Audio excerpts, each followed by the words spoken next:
તમારું પાંજરું મોટું છે એનો મતલબ એ નથી કે તમે ફ્રી છો.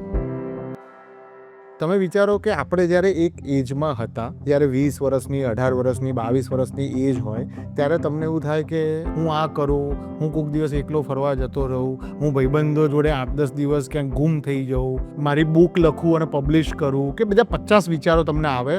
પણ ત્યારે જ તમે ડિસિઝન મેકર નથી, અથવા તમારી જોડે ફિનાન્શિયલ ફ્રીડમ નથી, તમે કોલ નથી લઈ શકતા, એને કારણે તમે એ બધું કંઈ કર્યું નહીં. હવે લેટ્સ સે કે તમે 35 વર્ષના માણસ છો, અત્યારે તમે સરસ કમાવો છો, તમારું ફેમિલી છે અને ઘણા બધા અગત્યના ડિસિઝન્સ તમે લો છો.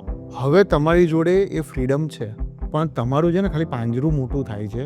મને એવું લાગે છે કે આપણા જે ઈચ્છાઓ કે જે આઈડિયાઝ હતા, જે રિસોર્સિસના અભાવે આપણે નહોતા અચીવ કરતા, એ ધીમે ધીમે આપણા મનમાં એવું થઈ ગયું કે હવે આપણે કોઈ દિવસ અચીવ જ નહીં કરી શકીએ.